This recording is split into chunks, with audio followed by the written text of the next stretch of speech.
Meanwhile, the Gaza Health Ministry says that 32 people have been killed, a further 100 injured, while waiting for aid near a Gaza Humanitarian Foundation site. The incident happened in the Al Taina area, that's west of Rafah.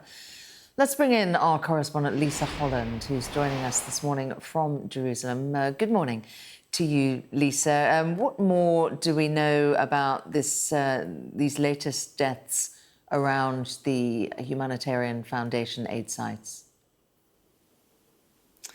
Well, we've been speaking to eyewitnesses in that area who've told us this morning that there were tens of thousands of people waiting for aid. It happened in the early hours of the morning, sometime after midnight, and that these people were kind of pushing forward, trying to get to the aid site when an Israeli tank opened fire. Now, again, according to sources at a nearby hospital, we understand that most of the injuries are conducive with tank fire, that reportedly most of them are conducive to artillery, shelling and gunshots. Now, to put it into context, this is yet another significant loss of life at a Gaza aid distribution site, controversially run by the Gaza Humanitarian Foundation. Just a few days ago at the same location, 20 people were killed in a crush, most of them suffocated, although there were two different versions of events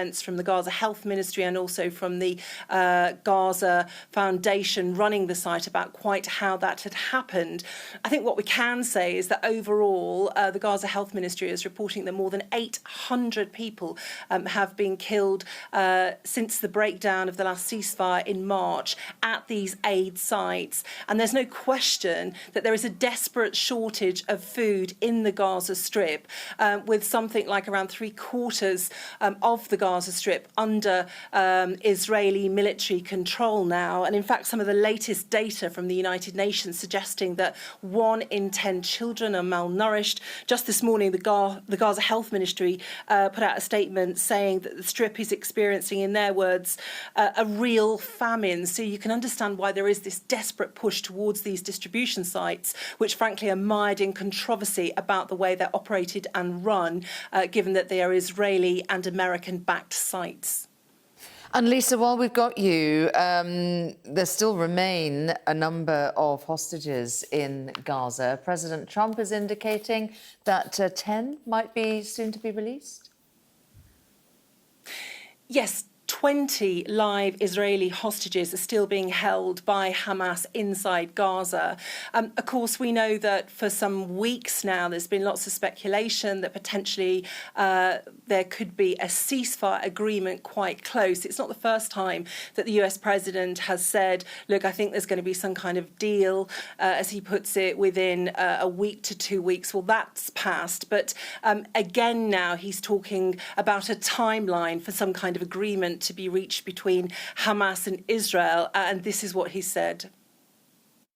Gaza, we got most of the hostages back. We're going to have another 10 coming very shortly, and we hope to have that finished pretty quickly. And Steve Witkoff has been fantastic. He's done a great job in that. He's a very good man.